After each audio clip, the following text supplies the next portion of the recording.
माननीय अध्यक्ष महोदय, माननीय सदस्य ने शिक्षकों को लेकर के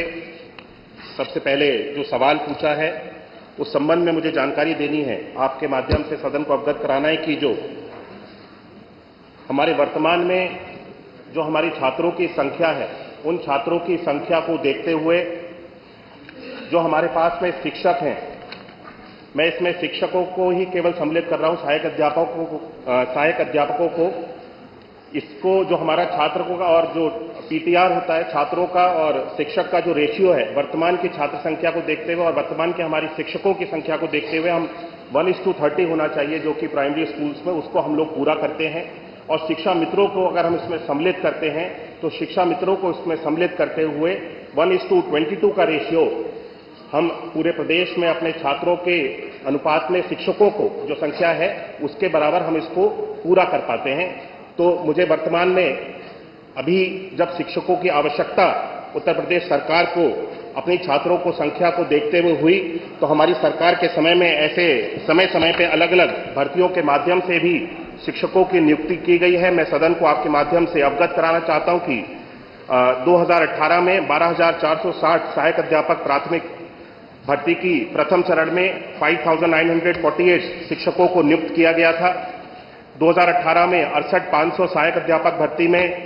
45,567 शिक्षकों को नियुक्त किया गया और 69,000 सहायक अध्यापक भर्ती में 2020-21 में 69,000 टीचर्स को रिक्रूट किया गया, नियुक्त किया गया और 12,460 सहायक अध्यापक भर्ती में 2023-24 में 5,856 शिक्षकों को नियुक्त किया गया। ये मिलाकर के कुल 1,26,371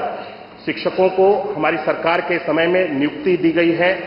अब जब वर्तमान में छात्रों की और शिक्षकों का अगर अनुपात हम लोगों को इस तरह से अवगत महसूस होगा कि छात्रों की और अगर छात्र बढ़ रहे हैं तो आने वाले समय में शिक्षकों की अगर आवश्यकता होगी तब इसके ऊपर विचार किया जाएगा। वर्तमान में कोई नई नियुक्ति को निकालने के लिए सरकार का कोई विचार नहीं है। माननीय सदस्य ने और भी प्रश्न किए कि जो नियुक्ति अभी कोर्ट में विचाराधीन है, कोर्ट में जो सुप्रीम कोर्ट में 69,000 की एक भर्ती हमारी विचाराधीन है, जिसपे माननीय सुप्रीम कोर्ट में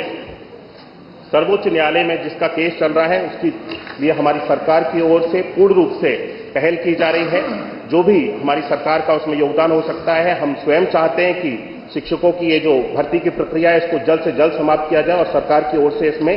पूर्ण योगदान दिया जा रहा है। माननीय सदस्य ने खेलकूद के बारे में भी चर्चा की। मैं बताना चाहता हूं, अवगत कराना चाहता हूं कि हमारी सरकार के समय में बच्चों की शिक्षा के ऊपर तो हम लोग ध्यान दे ही रहे हैं, लेकिन बच्चों के ऑलराउंड डेवलपमेंट में खेल का भी बहुत बड़ा योगदान है। हम समय समय पे प्रदेश स्तर पे, जिले स्तर पे अलग अलग प्रतियोगिताओं को ऑर्गेनाइज कराते हैं, जिसके लिए यहां से धनराशि की व्यवस्था भी की जाती है और हर एक विद्यालय में बच्चों को खेलकूद के उपकरण को भी उनको उपलब्ध कराने के लिए भी हर विद्यालय को अलग से हमारी सरकार के द्वारा, शासन के द्वारा धनराशि दी जाती है, जिसके माध्यम से बच्चों के लिए विद्यालय स्तर पर जाकर के खेलकूद के उपकरण परचेज किए जाते हैं और जिससे बच्चे खेलकूद में जिस भी क्षेत्र में जिस भी खेल में उनकी रुचि हो उस खेल में आगे बढ़ सकते हैं।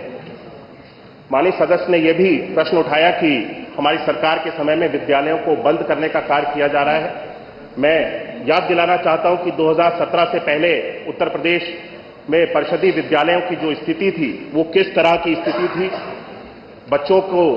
स्कूल में जाकर के पठन पाठन के कार्य की कितनी सहूलियत होती थी, हम सब लोगों ने, पूरे प्रदेश ने देखा है। 2017 के बाद से उत्तर प्रदेश में खास तौर पे परिषदीय विद्यालयों में ऑपरेशन कायाकल्प के माध्यम से जिस तरह से हमारी सरकार के द्वारा विभिन्न 19 पैरामीटर्स पे कार्य किया गया और परिषदीय विद्यालयों की एक तरह से पूरे प्रदेश में तस्वीर को बदलने का कार्य किया गया।